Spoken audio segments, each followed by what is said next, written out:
Situation त्यावेळची आणि आत्ताचे बदललेले आहेत. म्हणजे दोन्ही ठाकरे बंधू म्हणजे मनसे आणि शिवसेना UBT हे दोघं जण एकत्र आलेत आणि शिवसेना वेगळी लढतीये. म्हणजे बरोबर.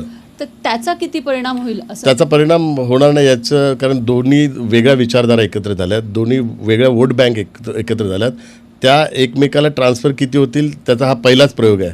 त्यामुळे आपण बोलणं आता उचित ठरणार नाही. तो प्रयोग झाल्यानंतरच कळेल.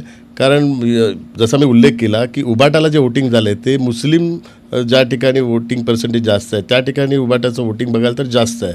आणि तेच वोटिंग मनसेला मिळेल का माहीत नाही. कारण मनसेने मशिदीवर भोंगे असेल, हिंदुत्वाची भूमिका यापूर्वी मांडलेली आहे. आता बदलली की ती माहीत नाही आहे, परंतु त्यांची ती भूमिका आजही असली तर ती वोट बँक त्यांना किती वोट करेल हा. कारण आपण बघाल यावेळी महानगरपालिकेच्या निवडणुकीत जिथे मुस्लिम जास्त आहेत त्या ठिकाणी उबाट्याने तिथल्या सीट सगळ्या उबाट्याने घेतलेल्या आहेत. आणि त्या ठिकाणी काँग्रेसचं वरतून म्हणजे ओपनली त्यांनी युती नाही केली आहे, पण आतून त्यांची युती आहे. आणि मॅनेज करून उबाट्याच्या ज्या ठिकाणी कॅन्डिडेट आहेत त्या ठिकाणी काँग्रेसचे कॅन्डिडेट नाही आहेत.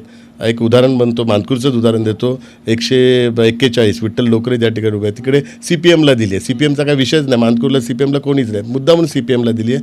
काही ठिकाणी 16 ठिकाणी फॉर्मच भरले नाहीत. वंचित आणि 16 का 22 ठिकाणी वंचित आघाडीचा उमेदवार पण नाही आणि काँग्रेसचा नाही. त्यामुळे ते प्री प्लॅनिंग त्यांचं आहे. लोकांना दाखवतात आमची युती नाही, पण ते आतून युती करूनच लढत आहेत. पण किती युती केली तरी महायुतीचाच विजय होणार आहे.